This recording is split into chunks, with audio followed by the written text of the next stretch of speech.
Chaque jour, Charles et Carole vous présentent la leçon de l'école du sabbat.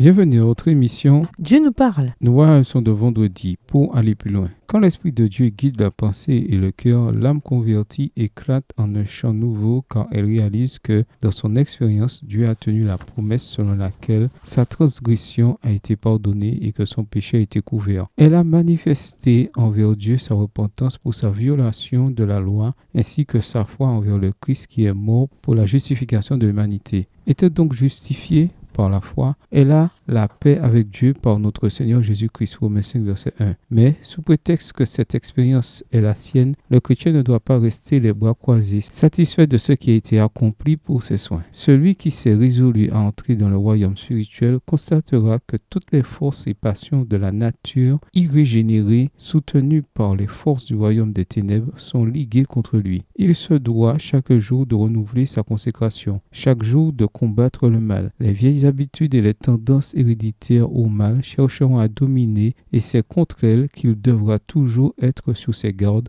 luttant avec la force du Christ pour emporter la victoire. Nous avons grand besoin d'une vie plus élevée, plus pure et plus noble. Nous pensons trop au monde et pas assez au royaume des cieux. Dans ses efforts pour atteindre l'idéal de Dieu, le chrétien ne doit désespérer de rien. La perfection morale et spirituelle, par la grâce et la puissance du Christ, est promise à tous. Jésus est la source de la puissance, la fontaine de la vie. Il nous attire à sa parole et de l'arbre de vie. Il nous offre des feuilles pour guérir nos âmes contaminées par le péché. Il nous conduit au trône de Dieu et place sur nos lèvres une prière grâce à laquelle nous sommes mis en relation étroite avec lui. Pour nous, il met en œuvre les forces toutes puissantes du ciel. À chaque pas, nous entrons en contact avec son pouvoir vivifiant. Extrait du livre Conquérant Pacifique, chapitre 45, page 352-353, livre écrit par Ellen G. White. Question à méditer. Quel est votre vécu de la promesse que vous avez été justifié par la foi? Comment cette merveilleuse promesse a-t-elle changé votre vie? En quoi cette promesse est-elle liée à l'idée que vous avez également été ressuscité avec Christ? Pour vous, que signifie penser aux choses en haut? Est-ce plus important que de faire du bien sur terre ou est l'équilibre? Réfléchissez à l'influence que votre vie exerce sur les autres. Nous avons tendance à penser à notre influence individuelle. Mais que dire de notre influence en tant qu'Église? Quel est l'impact de votre Église locale autour d'elle?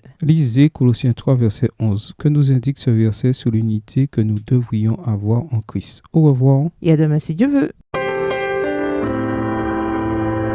Dieu nous parle. Chaque jour, Charles et Carole vous présentent la leçon de l'école du sabbat.